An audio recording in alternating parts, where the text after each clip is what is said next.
Hello YouTube, this is Skip coming to you live straight out of Real Hot 6 Aquatic Kennels. Miss Pearl and Smoke has successfully bred once again. But the only difference this time is I divided Smoke so that the babies can grow out without him killing them in order to force Miss Pearl to breed again. So here's a little one on the top of the flower pot, a little wiggler, as you can see. She had some in this flower pot here. She actually had quite a few this time, more than she ever had before with Smoke. They're in that back flower pot. She's transferring them from this location to the back flower pot. There's some wiggling down here in the gravel too as well. And I want to note that before I started making this video, I extract some of the fry that was in that flat base pot back there. It was quite a few. I took them out and placed them in this tank over here. I don't know if you guys can, I'm trying to zoom in on them or get close to it so I could, but they're in here. Quite a few little fry in here. Wigglers actually. There's some on top of this flower pot. They landed on this flower pot when I was dropping them off in this incubating tank, which will be their grow out tank. It's a 75-gallon aquarium with all sponge filters. So they're definitely safe from getting sucked up into a filter system and perishing.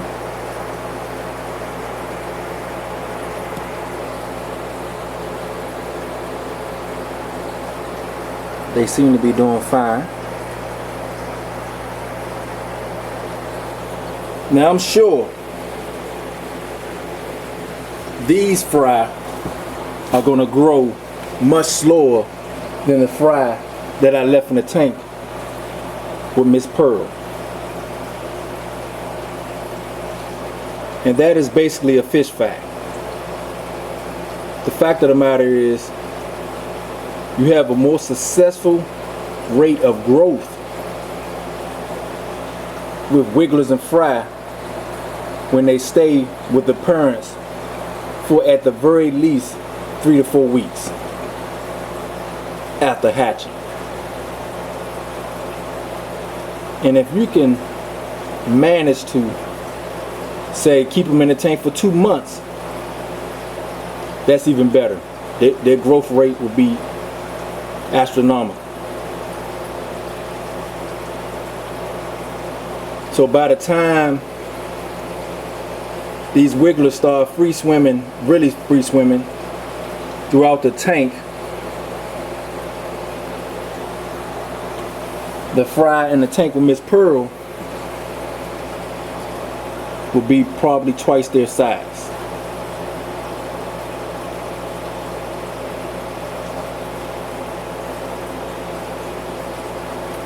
Now I have a technique that I use to sort of combat that and counteract the size differential so that I can also add the fry in her tank to this tank without risking their siblings eating these because they're much smaller. So I utilize growth food and vitamins. I mix Vitachem with brine shrimp in order to bulk these guys up and get them to at least close the size of their siblings.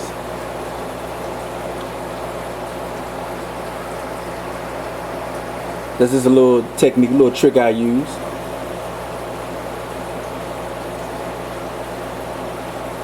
Plus I make sure that I change a little less than a third of the water out of this aquarium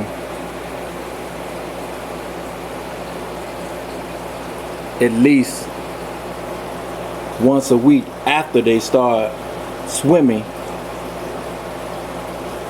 to ensure their growth rate will keep up with the ones that are with their parents.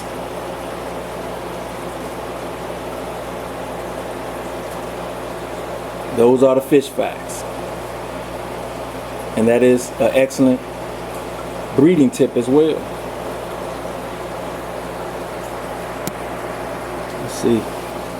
A lot of these guys on this flower pot here.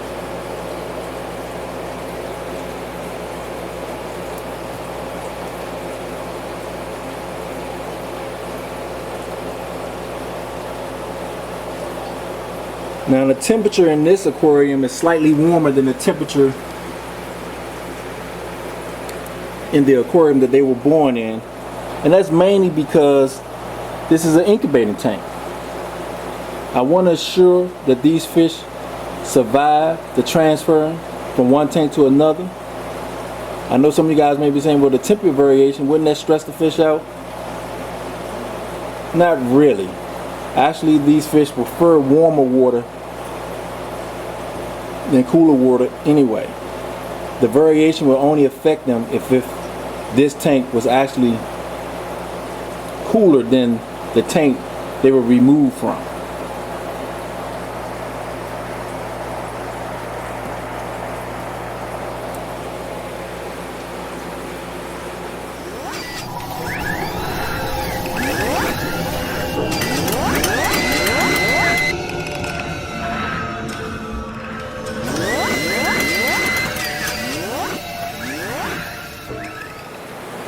Oh, I thought I would take a little time out to allow you guys to watch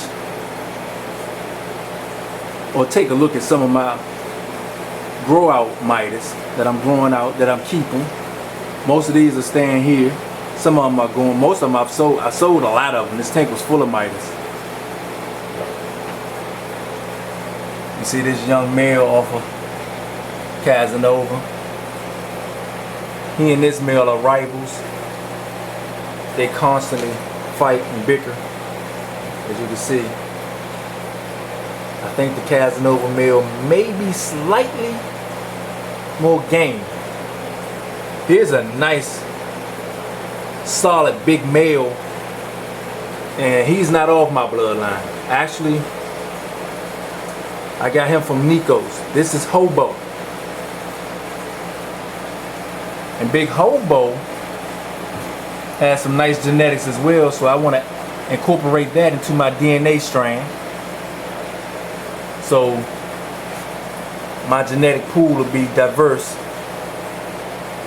You don't want to stay too close to home. You don't want to do a lot of inbreeding. You want to do a lot of out-cross breeding to preserve the integrity of your strand. And Hobo, I thought, would make a great addition to my DNA strand.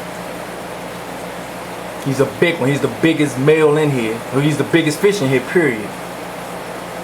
He's pushing about the same size as Rhino. Probably about 8 to 9 inches.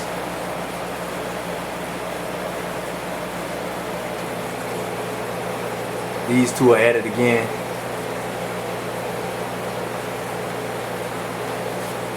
They really go at, I mean, they bred not to quit. I believe the Casanova offspring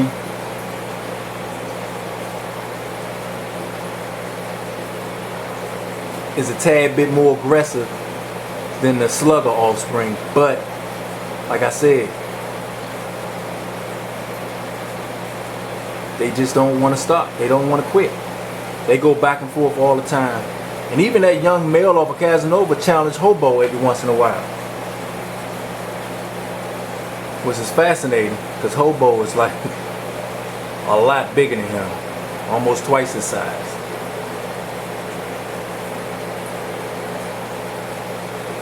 As you can see, Hobo is showing his dominance. Oh, look at that. I want you guys to look forward to my video. I'm going to explain the difference between all the different Midas type subspecies of barred Midas. All the different type of barred Midas species. I'm going to elaborate on that in future videos. Between the isolatus, the amarillos, barred Midas.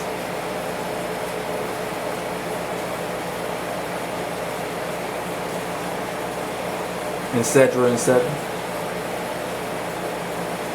Now let's get back to smoking Miss Pearl. So those were the fish facts. I want to close out this video.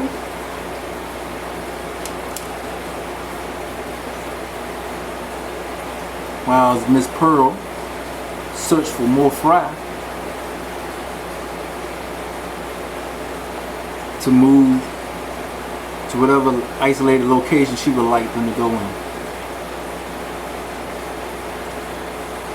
She just dropped one, so I'm thinking not only does she move them, she clean them off when she put them in her mouth, and she also excrete a liquefied gland that helps protect their slime coat as they grow as well. And I think they also feed off of that liquid. And that's one of the reasons why the fry that stay with the parents grow faster than fry that you extract from the parents in an attempt to assure that you have some successful grow outs. So those are the fish facts. I hope this information was helpful to you guys. I mentioned to you before, I do have some new videos that's coming up soon. I am still working on them.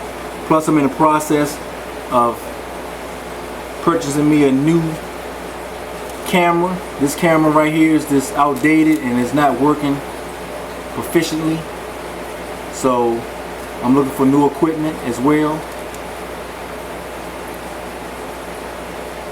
And I have an idea where I'm going to get one from. Thanks to Big Kojo. The Skip. I'm out.